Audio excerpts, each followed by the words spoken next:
कृष्ण कृष्ण हरे हरे हरे राम राम राम हरे हरे कृष्ण कृष्ण कृष्ण हरे हरे हरे राम राम राम हरे हरे कृष्ण कृष्ण कृष्ण हरे हरे हरे राम राम राम हरे हरे।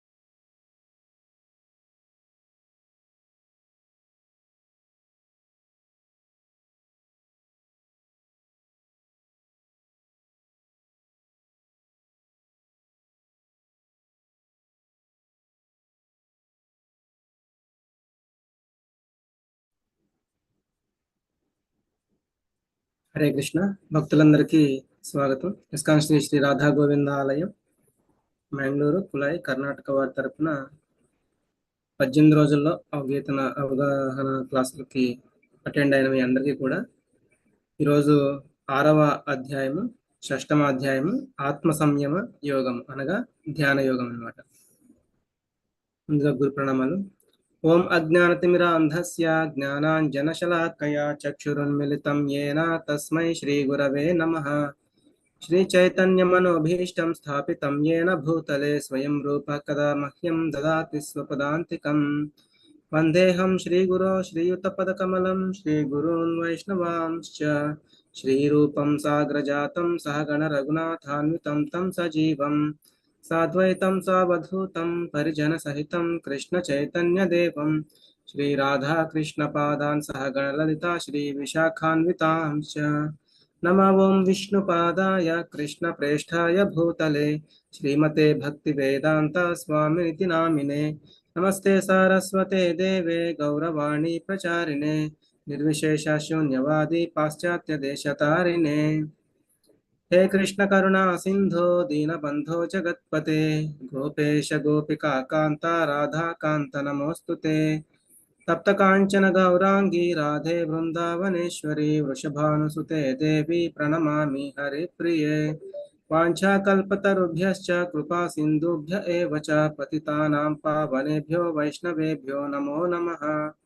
जय श्री कृष्ण चैतन्य प्रभु नित्यानंद श्री अद्वैत गदाधरा श्रीवासादि गौर भक्त वृंदा. हरे कृष्णा कृष्णा कृष्णा हरे हरे हरे राम राम राम हरे हरे. हरे कृष्णा कृष्णा कृष्णा हरे हरे हरे राम राम राम हरे हरे. हरे कृष्णा कृष्णा कृष्णा हरे हरे हरे राम राम राम हरे हरे.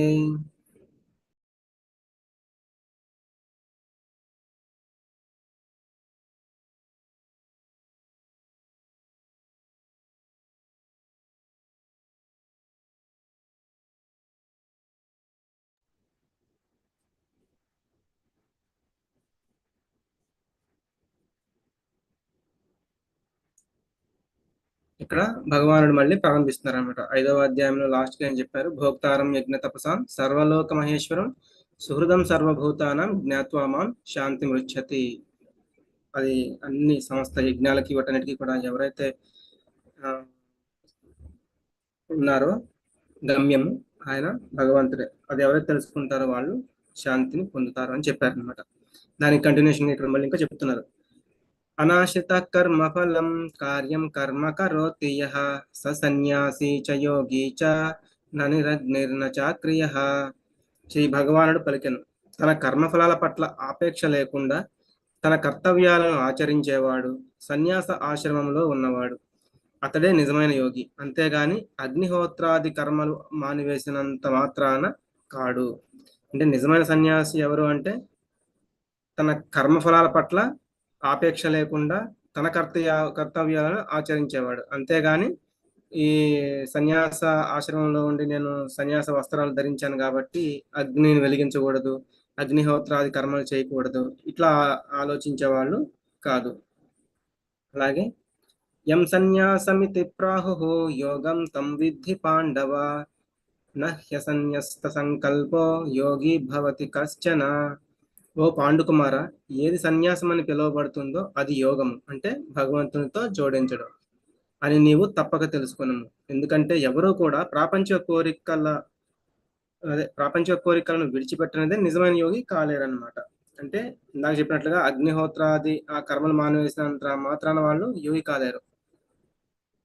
భగవంతునితో మనం అనుసంధానం కావాలి, అదే నిజమైన యోగము అని ఇక్కడ తెలుసుకోమని చెప్తున్నారు. ఆరుక్షోర్మునేర్యోగం కర్మ కారణముచ్యతే శమక్క యోగారూఢస్య తస్యైవ శమః కారణముచ్యతే. యోగ పద్ధతిలోని ప్రారంభ దశలో ఉన్నవానికి కర్మ సాధనముగా చెప్పబడింది. యోగములో ఉన్నత స్థాయి చేరుకున్న మునికి సమస్త భౌతిక కర్మల విరమణ సాధనంగా చెప్పబడుతుంది. ఎవరైతే ఈ యోగ పద్ధతిలో ప్రారంభ దశలో అప్పుడే స్టార్ట్ చేశారో వాళ్ళకి ఏంటంటే కర్మ చేయడమే సాధనంగా చెప్పబడుతుంది అనమాట. కానీ ఈ యోగంలో ఎవరైతే ఇంకా సమాధి స్థితి అని ఉంటుందన్నమాట, ఆ స్థితికి చేరుకున్నారో అటువంటి వాళ్ళు ఈ భౌతికంగా ఉండే ఆ కర్మలని విరమించవచ్చు, అంటే అటువంటి కర్మలను చేయవలసిన అవసరం లేదు అని చెప్తున్నారు.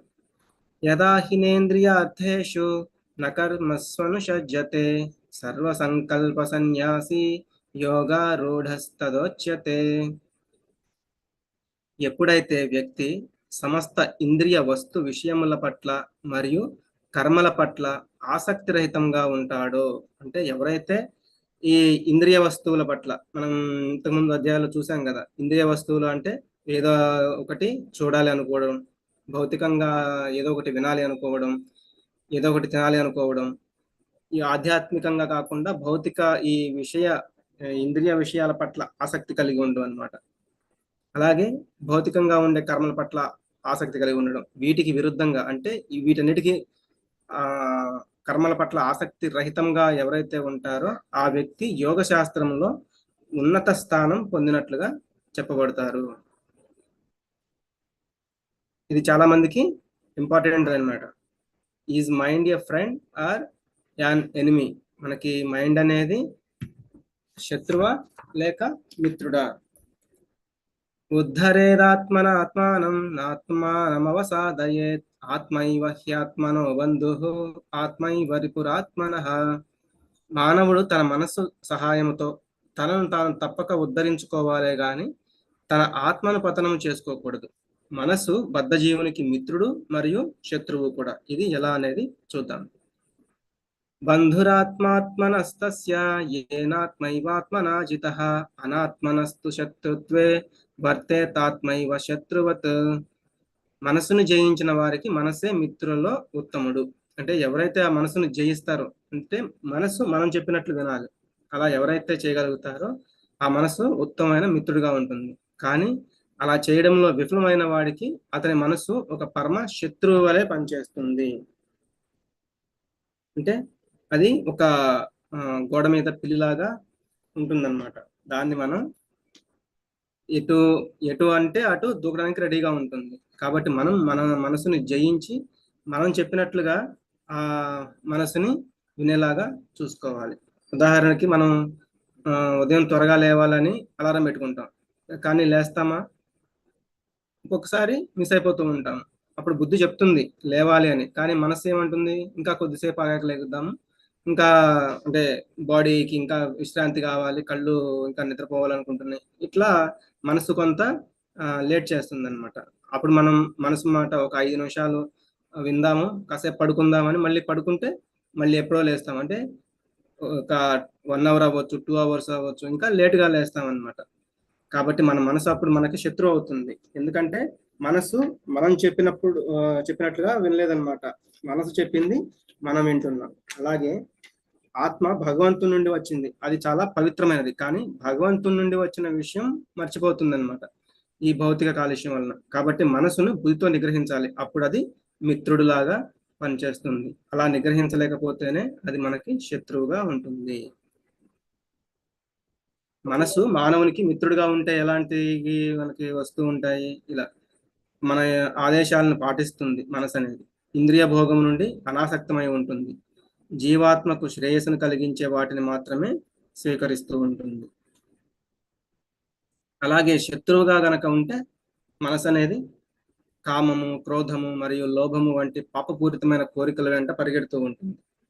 సన్మార్గం నుండి పక్కదారి పడుతుంది. ఇంద్రియ భోగంపై ఆసక్తి కలిగి ఉంటుంది.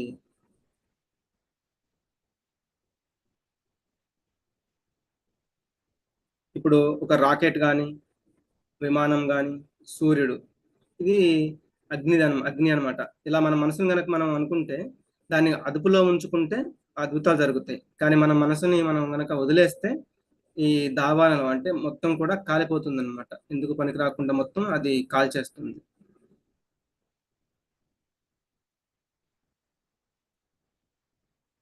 మనం ఇక్కడ ఒక ఉదాహరణ కనుక చూస్తే, ఇక్కడ చూడండి, మనం వీటిదే అంటే వీటిలో కూడా అగ్ని ఉంది, ఇక్కడ కూడా అగ్ని ఉంది. ఎలా అయితే వీటిలో ఉన్న అగ్ని ద్వారా ఇవి అద్భుతాలు చేయగలుగుతున్నాయి, కానీ మనం చేసే ఒక చిన్న అగ్ని రవ్వ దాంట్లో పడినా కూడా అడవిలో మొత్తం దావానం లాగా వ్యాపిస్తుంది అనమాట. అంత మొత్తం బూడిదైపోతుంది.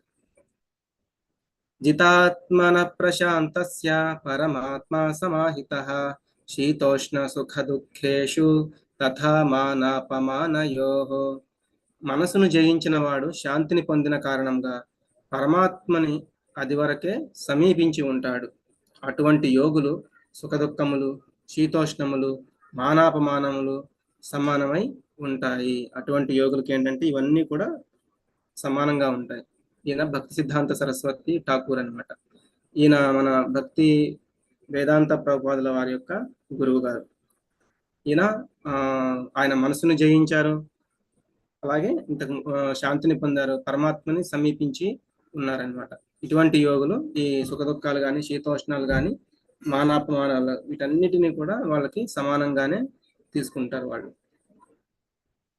ఇంకెక్కడ ఏం చెప్తున్నారంటే, జ్ఞాన విజ్ఞాన తృప్తాత్మ కూటస్థో విజితేంద్రియ యుక్త ఇత్యుచ్యతే యోగి సమలోష్టాశ్మ కాంచన. మనిషి తాను పొందినట్టి జ్ఞాన విజ్ఞాన విచక్షణచే పూర్తిగా సంతుష్టుడు అయినప్పుడు ఆత్మానుభవంలో నెలకొన్నవానిగా చెప్పబడి యోగిగా పిలువబడతాడు. అతడు దివ్యత్వంలో నెలకొని ఆత్మ నిగ్రహంతో ఉంటాడు. మట్టి, రాళ్ళు మరియు బంగారం అన్నిటినీ ఒకే దృష్టితో చూస్తాడు. అంటే మనకి ఎగ్జాంపుల్ గా ఒక స్టోరీ చెప్పుకోవచ్చు. అంటే ఒక రాజు బాగా గొప్ప భక్తుడు అనమాట. ఆయన రాజ్యాన్ని కూడా చాలా బాగా పరిపాలిస్తూ ఉంటాడు. ఒకరోజు భగవానుడు ఆ రాజుకు చెప్తాడు, నువ్వు రేపు ఈ దిక్కుగా గనక వచ్చావు అంటే నీకు ముక్తి లభిస్తుంది, నేను నీకు ముక్తిని కలుగజేస్తాను అని. అప్పుడు ఆ రాజు అనుకుంటాడు, అయ్యో నా ఒక్కడికే ఇలా ఈ యొక్క భాగ్యం కలిగిస్తే ఎలా, నా రాజ్యంలో ఉన్న వాళ్ళందరూ కూడా భక్తులే, నేను వాళ్ళందరినీ కూడా తీసుకువస్తానని చెప్తారనమాట. భగవంతుడు సరే తీసుకురా అంటారు. తర్వాత రోజు ఆ రాజు తన రాజ్యంలోని వాళ్ళందరినీ తీసుకుని భగవంతుడు చెప్పిన వైపుగా బయలుదేరతాడు. అప్పుడు వారికి చాలా ధనం, చాలా వస్తువులు రాసులుగా పోసి కనిపిస్తుంది అనమాట. అవి చూడగానే ఆ జనం అంతా, అబ్బా ఇవన్నీ తీసుకుని వెళ్దాం, ఇప్పుడు సంతోషంగా ఉన్నాం, ఈ రాజు చాలా గొప్పగా పరిపాలిస్తున్నాడు, ఇవి తీసుకెళ్ళామంటే ఇంకా సంతోషంగా ఉండొచ్చు అని అవి తీసుకునే వాళ్ళు వెనక్కి తిరిగి వెళ్ళిపోతారు అనమాట. అలాగే ఇంకా కొద్దిగా ముందుకు వెళ్తారు. అప్పుడు అక్కడ మణులు, మాణిక్యాలు కనిపిస్తాయి. అవి చూసిన రాణిగారు ఏమనుకుంటారంటే, అబ్బబ్బా ఇవి చాలా బాగున్నాయి, ఈ రాజేమో చూస్తే పిచ్చివాళ్ళలాగా ఉన్నాడు, వీటితో రాజ్యాన్ని ఇంకా చాలా బాగా పాలించవచ్చు అని అవి తీసుకుని రాణిగారు కూడా వెనక్కి తిరిగి వెళ్ళిపోతుంది. నాకు ముక్తి అవసరం లేదు, ఏమి అవసరం లేదు అని. వెనక్కి తిరిగి ఆ రాజు చూసేసరికి అక్కడ ఎవరు కనిపించరు. అప్పుడు భగవానుడు రాజుతో అంటారనమాట, చూసావా వాళ్ళందరికీ ఇంకా ఈ కోరికల పట్ల వాంఛలు తగ్గలేదు, కాబట్టి వారికి ఆ యోగ్యత లేదు. నువ్వు శుద్ధ భక్తుడు కాబట్టి నీకు నా యొక్క సేవ అనేది లభిస్తుంది అని ఆయన ఒక్కడికే ఆ ముక్తిని ప్రసాదిస్తారనమాట. ఆ రాజు కూడా అదే దారిలో వచ్చారు, కానీ అతనికి అవి ఏవి కనిపించలేదు. ఆ మణులు, మాణిక్యాలు కానీ, ఆ ధనరాశులు కానీ ఇటువంటివి ఏవి కనపడలేదు. కేవలం అతని మనసు భగవంతుని మీద మాత్రమే లగ్నం కాగలిగింది.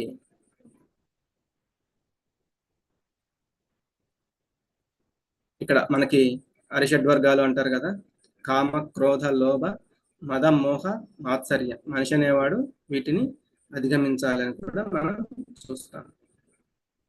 అసలు ఇక్కడ అష్టాంగ యోగం, ఈ అధ్యాయం పేరే ధ్యాన యోగం అన్నమాట. అంటే ఆ ధ్యానం ఎలా చేయాలి అనే దాని గురించి వివరిస్తుంది. దీన్ని అష్టాంగ యోగము ఇందులో ముఖ్యమైనది అష్టాంగ యోగం. అసలు ఈ అష్టాంగ యోగము అంటే ఏమిటి, అలాగే what is yoga connected to God, మనం భగవంతుడితో కనెక్ట్ అవ్వడమే నిజమైన యోగా. ఇందులో ఎగ్జాంపుల్ గా మనం కర్మయోగము, జ్ఞాన యోగము, అష్టాంగ యోగము, భక్తి యోగము అనేవి చూస్తాం.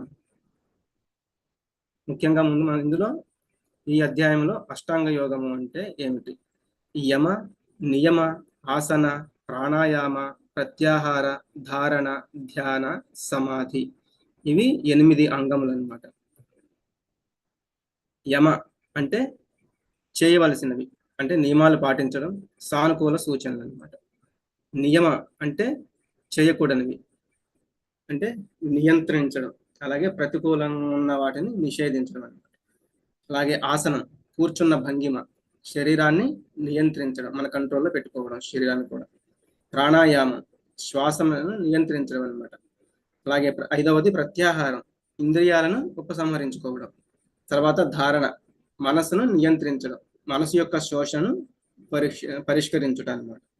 ధ్యానం, విష్ణువుపై ధ్యానం. సమాధి అంటే మనం మైమర్చుట, పూర్తిగా శోషణ అంటే మనం భగవంతుడితో ముఖాముఖి, మనల్ని మనం మర్చిపోయి మనం భగవంతుడిని తెలుసుకోవడం, పూర్తిగా సమాధి స్టేజ్లో ఉండడం.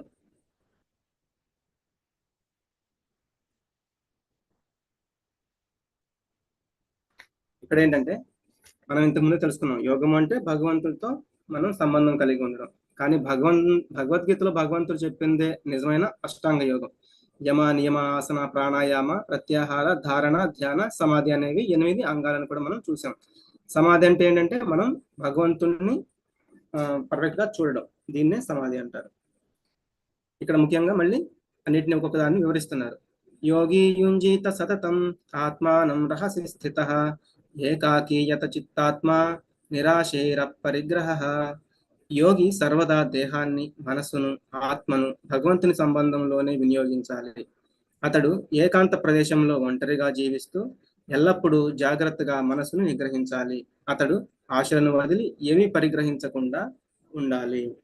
బాహ్యంగా మనం ఎలా ఉండాలంటే ఇవి కొన్ని నిబంధనలు.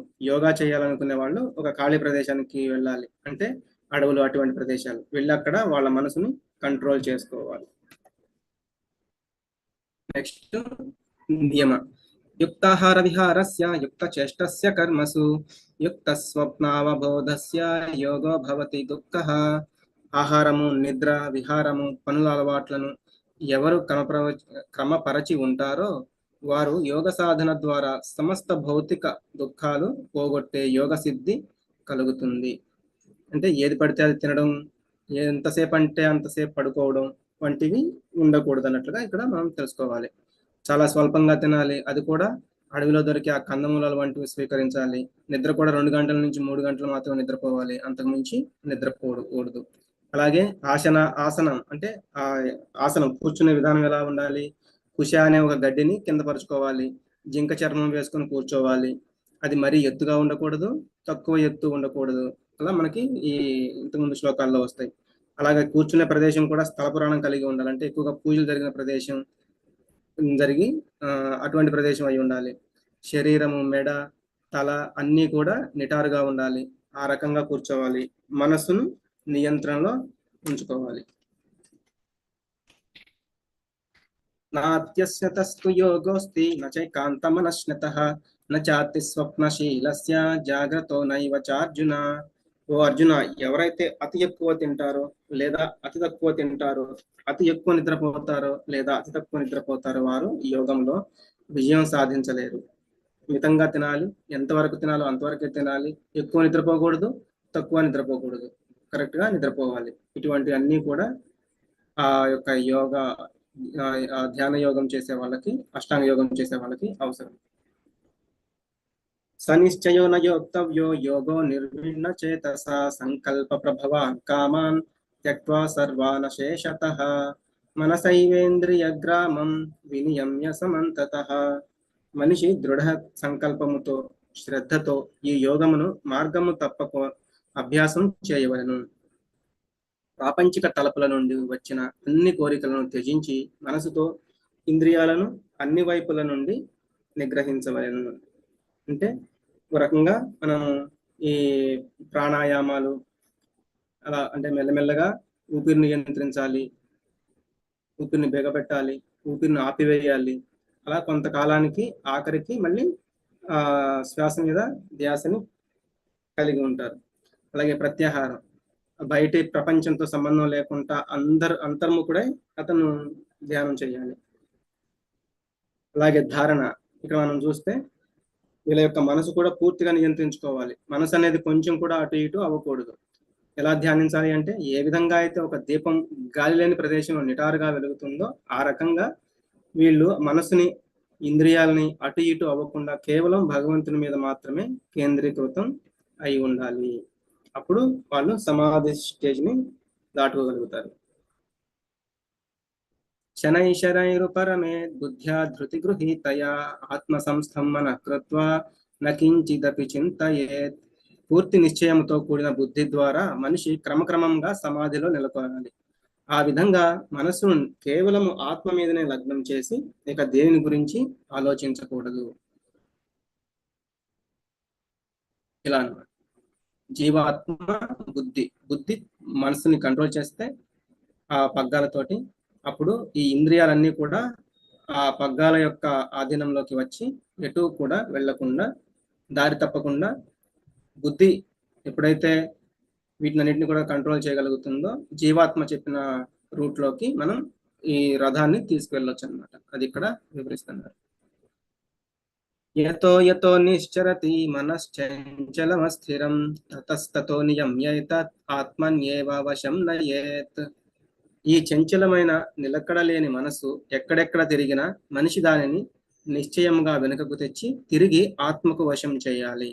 మనకు అందుకే చెప్తూ ఉంటారు, మనసు అనేది కోతి లాంటిది. అంటే మనము ఒక విషయం మీద నిగ్రహించి మనసును కూర్చోబెట్టి మనం దానిలో లగ్నం అవ్వాలని చూస్తూ ఉంటే ఈ మనస్సు ఎటు పడితే అటు పరిగెడుతూ ఉంటుంది అనమాట. ఒక కొమ్మ మీద నుంచి ఇంకో కొమ్మ మీదకి కోతి పరిగెత్తినట్లుగా మన మనసు కూడా ఒక విషయం మీద నుంచి ఇంకో విషయం మీదకి పరిగెడుతూ ఉంటుంది. మనల్ని ఏకాగ్రతగా ఇటువంటి ఒక విషయం మీద ఏకాగ్రత కలిగేలా చేయదన్నమాట.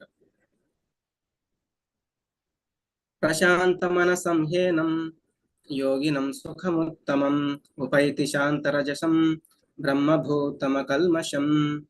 మనసు సంలగ్నమైన యోగి అత్యున్నతమైన ఆధ్యాత్మిక సుఖపూర్ణత్వము తప్పక పొందును. ఎప్పుడైతే మనసుని సంలగ్నం చేసుకుంటాడో అటువంటి యోగి అత్యుత్తమైన అంటే ఉన్నతమైన ఆధ్యాత్మికంగా సుఖపూర్ణత్వమును తప్పక పొందుతాడు.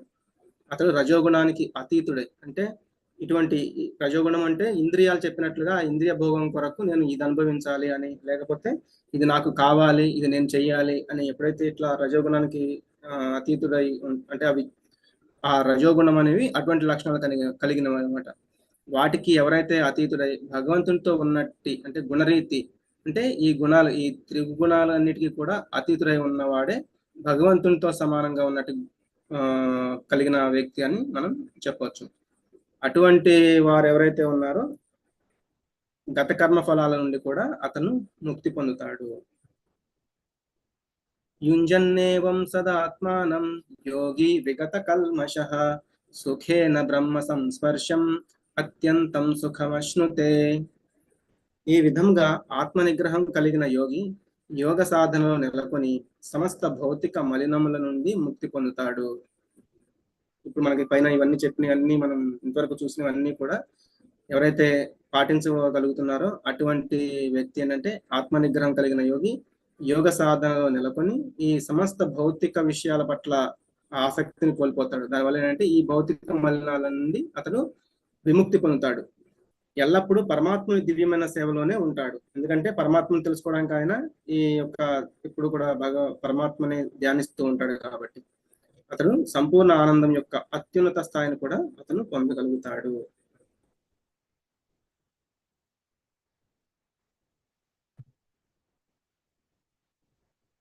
సమాధిలో పరిపూర్ణత అని ఇక్కడ చెప్తున్నారు.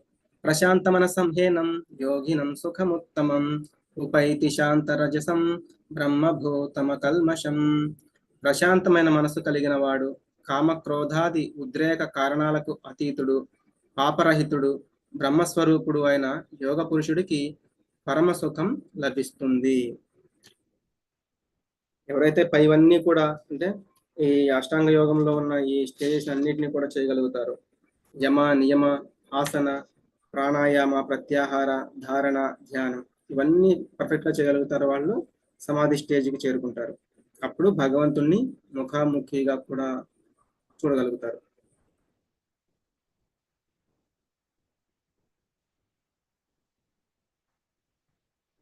అలా కాకుండా మనం గనక ఈ యోగా అనే దానిని ఒక ఎక్సర్సైజ్ లాగా లేకపోతే శరీర దారుఢ్యానికి ఉపయోగపడుతుంది ఇట్లా చూసే వాళ్ళకి ఏంటంటే అది దానికి ఒక ఎగ్జాంపుల్ కూడా మనం ఒక విషయం చెప్పుకోవచ్చు. తిరుపతి దర్శనం కోసం నడకదారిలో ఎవరైనా వెళ్తూ ఉంటే ఎలాగూ భగవంతుడి దర్శనం అవుతుంది, అలాగే నడిచిన దాని వల్ల ఆరోగ్యం కూడా మంచి ఆరోగ్యం కూడా కలుగుతుంది. కాబట్టి అలా మనం అనుకునే వాళ్ళు ఒక 100 మెట్లు 200 మెట్లు ఎక్కి ఈ రోజుకి ఇక చాలు, ఇది మనం ఈ రోజుకి ఒక 100 మెట్లు 200 మెట్లు ఎక్కాము అంటే మనకి చాలా అంటే నడక మంచిది కాబట్టి ఇలా మనకి ఈరోజు సరిపోతుంది మనం నడిచింది, మళ్ళీ రేపు వచ్చి చేయవచ్చు అని అట్లా అనుకుంటే ఎవరైనా వింటే నవ్వుతారనమాట. కాబట్టి ఎందుకు మనం కొండకి దర్శనానికి వెళ్ళేది? భగవంతుణ్ణి దర్శించుకోవడానికి, కానీ ఎక్సర్సైజ్ కోసం కాదు. అదేవిధంగా ఈ యోగా అనే ప్రక్రియలో మనం భగవంతుణ్ణి చూడాలనుకోవాలి, అంతేగాని ఈ రోజుల్లో ఈ యోగా అనేది ఏంటంటే మన యొక్క బాడీని ఒక దారుఢ్యంగా అంటే బాడీ బిల్డప్ కోసం బాడీ బిల్డ్ చేయడానికి ఇలా కొంతమంది చేస్తున్నారు. ఇది కూడా కరెక్ట్ కాదు. కాకపోతే మనం భగవంతుడి కోసం చేసే ఈ యొక్క ధ్యాన యోగంలో అష్టాంగ యోగంలో ఆటోమేటిక్ గా మన బాడీ కూడా ఏంటంటే మనం చెప్పినట్లుగా దారుఢ్యాన్ని కలిగించేలా చేస్తుంది. యో మాం పశ్యతి సర్వత్ర సర్వం చ మయి పశ్యతి తస్యాహం న ప్రణశ్యామి సచ మే న ప్రణశ్యతి. ఎవరైతే నన్ను అంతటా దర్శిస్తారో అన్నిటినీ నాయందే దర్శిస్తారో వారు నన్ను కోల్పోరు, నేను వారిని కోల్పోను. ఒక్క నిమిషం.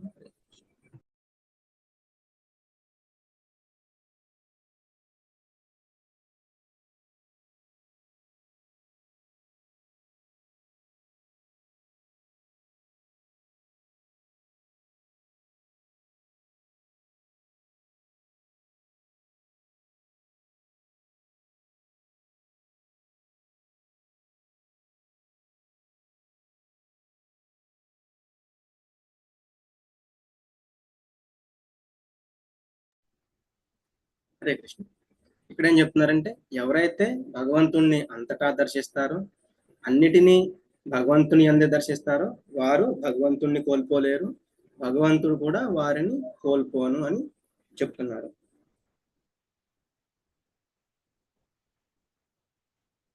ఎందుకంటే మనం ఇక్కడ చూస్తే మన యొక్క కన్ను ఎప్పుడు కూడా అంటే మనం దర్శించే మన చూపు ఆ దర్శనం అంతా భగవంతుని మీద లగ్నం చేయగలిగితే భగవంతుడు ఎప్పుడు కూడా మనతో పాటే ఉంటారు. ఇదంతా విన్న తర్వాత అర్జునుడికి ఒక డౌట్ వచ్చింది అనమాట.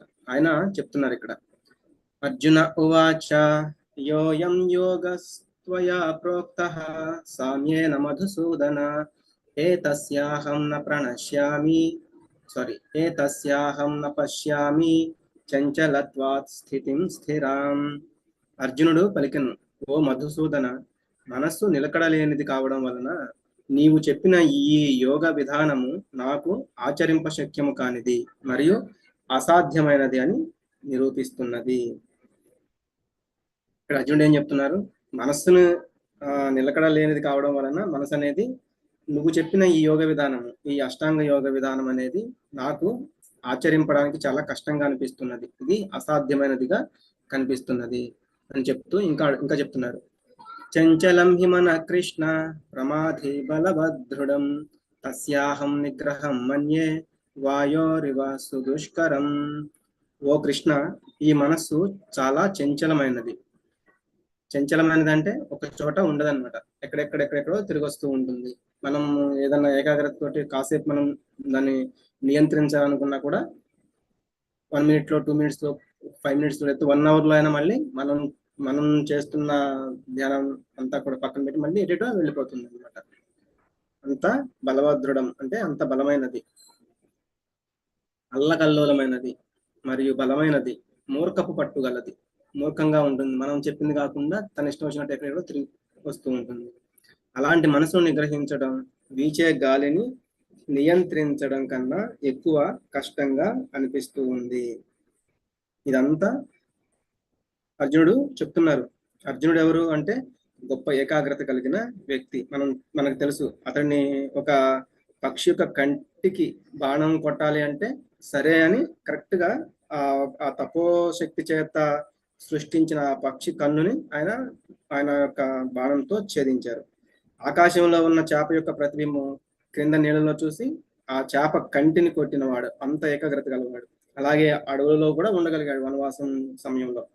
శివుడితో యుద్ధం చేసి పాశుపతాస్త్రం గెలిచిన వాడు. నరనారాయణ ఋషుల్లో కూడా ఆయన నరుడు అన్నమాట. అలాంటి అర్జునుడు ఏమంటున్నారు, వాయువునైనా నిగ్రహించవచ్చు అంటే ఆయన ఒక బాణం వేసి ఒక వాయువును కూడా నిగ్రహించవచ్చు, వాయువును కాసేపు బంధించవచ్చు, కానీ మనసును మాత్రం బంధించలేదని ఇక్కడ చెప్తున్నారు. మనసును నిగ్రహించడం కష్టం, చాలా కష్టం అని ఆయన ఇక్కడ చెప్తున్నారు. అప్పుడు భగవానుడు చెప్తున్నారు, శ్రీ భగవాను వాచ అసంశయం మహాబాహో మనో దుర్నిగ్రహం చలం అభ్యాసేన తు కౌంతేయ వైరాగ్యేణ చ గృహ్యతే.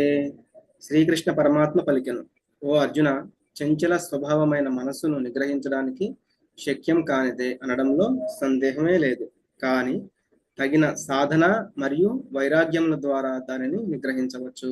అభ్యాసేన తు కౌంతేయ, అభ్యాసం. ఈ అభ్యాసం అనే పదం మనకి ఇప్పటి నుంచి చాలా శ్లోకాల్లో ముందు వస్తుంది అనమాట. చాలా చోట్ల నువ్వు సాధన చేయాలనే విషయాన్ని భగవంతుడు చెప్తారు. అభ్యాసేన తు కౌంతేయ వైరాగ్యేన చ గృహ్యతే. వైరాగ్యం అంటే మనం ఈ భౌతిక విషయాల పట్ల, కర్మఫలాల పట్ల వైరాగ్యాన్ని కలిగి ఉండాలి, కానీ ఈ వైరాగ్యం అనేసరికి అన్ని వదిలేసి సన్యాసుల్లో కలిసిపోవాలా అనేది అలా ఆలోచించడం కరెక్ట్ కాదు అని అర్థం చేసుకోవాలి. ఇది విన్న తర్వాత మళ్ళీ అర్జునుడు అడుగుతున్నారు, అర్జున ఉవాచ అయతి శ్రద్ధయోపేతో యోగా చలిత మానసః అప్రాప్య యోగ సంసిద్ధిం కాంగతిం కృష్ణ గచ్చతి. అర్జునుడు పలికెను, ఈ మార్గంలో శ్రద్ధతో ప్రయాణం ప్రారంభించి కూడా చంచలమైన మనసు కారణంచే తగినంతగా పరిశ్రమించక యోగ లక్ష్యం యొక్క అంతిమ విజయాన్ని ఈ జన్మలోనే సాధించలేకపోయిన యోగి యొక్క గతి ఏమిటి? నిజంగా భగవంతుడు చెప్పిన అష్టాంగ యోగంలో మనసుని గనక నిగ్రహించలేకుండా ఇదంతా యోగ లక్ష్యాన్ని మనం యోగ లక్ష్యాన్ని గనక చేరుకోలేకపోతే అటువంటి యోగి యొక్క గతి ఏమిటి అని ఇక్కడ అడుగుతున్నారు. దానికి 41వ శ్లోకంలో వస్తుంది, ప్రాప్య పుణ్యకృతాం లోకాన్ విషిత్వా శాశ్వతి సమాహ శుచీనాం శ్రీమతాంగే యోగ భ్రష్టో విజాయతే అని అక్కడ భగవంతుడు చెప్తారు. వాళ్ళు ఏంటంటే ఉన్నతమైన గృహంలో, అలాగే భక్తుల ఇళ్లలో వాళ్ళు జన్మించి మళ్ళీ వాళ్ళ యొక్క కంటిన్యూషన్ గా వాళ్ళు సాధించగలుగుతారు అనేది కూడా చెప్తారు.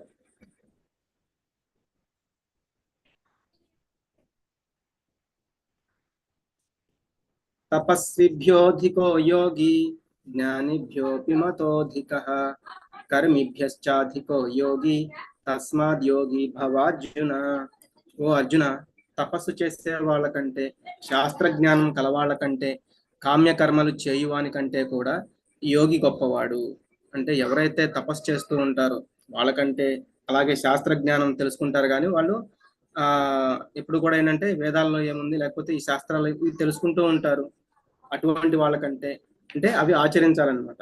కామ్యకర్మలు చేయువాని కంటే, కామ్యకర్మలు అంటే మనం సకామ కర్మలు అని చెప్తాం. సకామ కర్మలు అంటే ఈ కర్మ చేస్తే నాకు ఈ ఫలితం వస్తుంది, నేను దాన్ని అనుభవించాలి, లేకపోతే నాకు పుత్రులు కావాలి, ధనం కావాలి, ఇలా ఎప్పుడు కూడా ఏదో ఒకటి ఆలోచిస్తూ కొంత పుణ్యకార్యాలను లేకపోతే ఏ ఒక కార్యాలు చేస్తూ ఉంటారు. వాళ్ళని కామ్యకర్మలు చేసే వాళ్ళు అంటారు. వీళ్ళందరికంటే కూడా యోగి గొప్పవాడు. కాబట్టి నీవు యోగి అవ్వడానికి ప్రయత్నించుము. ఉత్తమమైన యోగి ఎవరు అంటే, యోగినామపి సర్వేషాం మద్గతేనాంతరాత్మన శ్రద్ధావాన్ భజతే యో మాం సమే యుక్త తమో మతః. అత్యంత శ్రద్ధతో ఎల్లప్పుడూ నాయందే నిమగ్నమై ఉండువాడు, తనయందే నన్ను స్మరించేవాడు, భక్తితో సేవ చేయువాడు అయిన యోగి యోగులలోకెల్లా అత్యున్నతమైన వానిగా పరిగణిస్తాను. ఇది నా అభిప్రాయము. అందుకే ఇక్కడ సమయయుక్త తమో మత. ఇది మతము అంటే అభిప్రాయము. ఇది నా అభిప్రాయము. యోగినామపి సర్వేషం, యోగులలో కూడా ఉత్తమైన వాళ్ళు ఎవరు? మద్గతే నాంతరాత్మన, ఎల్లప్పుడూ కూడా అంతరాత్మలో శ్రద్ధావాన్ భజతే యోమాం, భజించేవాళ్ళు, శ్రద్ధగా భజించేవాళ్ళు ఎవరు అంటే మాం, నన్ను. సమయయుక్త తమోమత, ఎవరైతే వాళ్ళు ఎప్పుడు కూడా భగవంతుడి శ్రద్ధతో ఆయన అందే నిమగ్నమై స్మరిస్తూ ఉంటాడు భగవంతుని ఎల్లప్పుడూ కూడా. అలాగే భక్తితో సేవ చేస్తూ ఉంటాడు. అటువంటి యోగి అందరి యోగులలోకెల్లా చాలా ఉత్తమమైన వాడు అని చెప్తున్నారు. ఎందుకంటే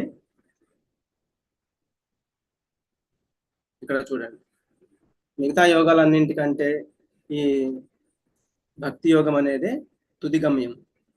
ఇక్కడ కర్మయోగం చేసేవాళ్ళు వాళ్ళ యొక్క కర్మలు చేస్తారు, భగవంతుడికి కర్మఫలాలను ఇస్తూ ఉంటారు. అలాగే జ్ఞానయోగం, శాస్త్రాలను తెలుసుకుంటారు, కాకపోతే ఆచరించడానికి వాళ్ళు తెలుసుకుంటారు కానీ బహునాం జన్మనామంతే జ్ఞానవాన్మాం ప్రపద్యతే Vasudeva సర్వమితి సమహాత్మ సుదుర్లభ.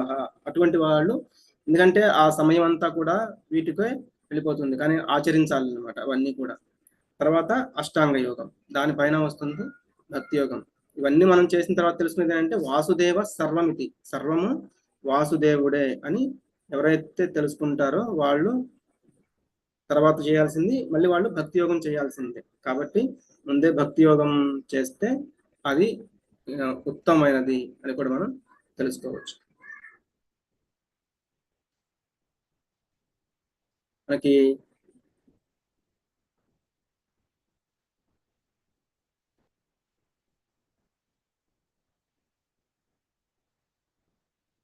Different yoga practices for different yugas. అంటే మనకున్న 4 యుగాలలో ఏ యుగంలో ఏది ఉత్తమమైనది అని చెప్తున్నారు. సత్యయుగంలో మెడిటేషన్, త్రేతాయుగంలో సాక్రిఫైసెస్, ద్వాపర యుగంలో టెంపుల్ వర్షిప్స్. అంటే మనకి ఇది భాగవతంలో కూడా వస్తుంది, ఒక్కొక్క యుగానికి ఒక్కొక్క యుగ ధర్మం అనేది ఉంది. తృతీయాధ్యాయతో విష్ణు త్రేతాయాయజతో మఖైః ద్వాపరే పరిచర్యాయ కలౌ తద్ధరి కీర్తనాత్. కృతయుగంలో విష్ణువుని ధ్యానించడం అంటే తపస్సులు, త్రేతాయుగంలో యజ్ఞయాగాదులు చేయడం, ద్వాపర యుగంలో విగ్రహార్చన చేయడం, కానీ కలియుగంలో chanting holy names of the lord. కలియుగంలో ఏంటంటే హరినామ జపం, హరే కృష్ణ కృష్ణ కృష్ణ హరే హరే, హరే రామ రామ రామ హరే హరే. మంత్ర అంటే మనస్సు నుండి విముక్తి కలిగించేది. మనకి మనసే కదా, మనం ఇందాక చూసాం, మనసు మిత్రుడుగాను శత్రుడుగాను ఉంటుంది. కాబట్టి మనసు నుంచి మనం రక్షించేది ఏది అంటే మంత్ర అని చెప్తారు. అలాగే ఈ యొక్క మంత్రం గురించి దీన్ని మహామంత్రం అని కూడా చెప్తారు. హరే కృష్ణ మహామంత్రం అని చెప్తారు అన్నమాట. నారాయణ సంహితలో చెప్తున్నారు, కలియుగంలో కేవలం హరినామ స్మరణ చేయాలి. కలిసంతరం ఉపనిషత్తు చెప్తుంది, హరే కృష్ణ కృష్ణ కృష్ణ హరే హరే, హరే రామ రామ రామ హరే హరే. ఇతి షోడశక నామ్నం కలి కల్మష నాశనం నాథ పరతరూపాయో సర్వవేదేషు దృశ్యతే. బ్రహ్మ నారదుడు చెప్తున్నారు, నేను అన్ని వేదాలను తిరిగేశాను, కానీ నాకు హరే కృష్ణ మహామంత్రం మించినది వేరొకటి ఎక్కడా కనిపించలేదు అని చెప్పారనమాట. అలాగే ఇక్కడ చైతన్య చరితామృతంలో వస్తుంది, హరే నామ హరే నామైవ కేవలం కలవు నాస్త్యేవ గతిరన్యత. ఒకసారి చెప్పారంటే అది వినొచ్చు, వినకపోవచ్చు. రెండోసారి చెప్పారంటే అది ముఖ్యమైన విషయం అని మనం తెలుసుకోవాలి. కానీ ఇక్కడ ఏం చెప్తున్నారు, కలవు నాస్త్యేవ 3 సార్లు చెప్పారనమాట. మూడోసారి కూడా చెప్పారంటే అది ఖచ్చితంగా ఇంపార్టెంట్ అని తెలుసుకోవాలి. అందుకే ఇక్కడ 3 సార్లు చెప్తున్నారు. అలాగే శ్రీమద్ భాగవతంలో కూడా ఇంకొక చోట కూడా వస్తుంది, సుఖదేవ గోస్వామి పరీక్షిత్ మహారాజు చెప్తారు, కలోర్దోష నిధే రాజన్ ఆస్తిక్యేహో మహాన్ గుణ కీర్తనాదేవ కృష్ణస్య ముక్త సంగ పరం రజేత్. రాజా, కలియుగము దుఃఖ సాగరమే అయినప్పటికీ దీనిలో ఇంకనూ ఉన్నట్టు ఒక మహాగుణం ఏమనగా కేవలం హరే కృష్ణ మహామంత్రం కీర్తించుట చేతనే మనుజుడు భవబంధ విముక్తుడై పరంధామమునకు చేరుచున్నాడు. కాబట్టి మనకి అందుకే 10వ అధ్యాయంలో కూడా వస్తుంది, యజ్ఞానం జపయజ్ఞోస్మి. మనం భగవంతుని యొక్క నామాన్ని ఎప్పుడు కూడా జపిస్తూనే ఉండాలి అనేది కూడా చెప్తున్నారు. మనకి ఇందాక చూసాం కదా, కర్మయోగం, జ్ఞానయోగం, అష్టాంగ యోగం, ఇలా చాలా యోగాలు ఉన్నాయి. ఇవన్నీ కూడా భక్తి మార్గం చేరుకోవడానికి ఒక నిచ్చెన లాంటివి. ఎందుకంటే భగవంతుని చేరుకోవడానికి భక్తి యోగమే ఉన్నతమైనది, ఉత్తమమైనది. ఇది లిఫ్ట్ వంటిది. మిగతా ఏంటంటే ఇట్లా నిచ్చెన, మనకి టైం పడుతుంది అనమాట. అది అన్ని యోగాల కంటే చాలా సులభమైనది అని కూడా మనం తెలుసుకోవచ్చు.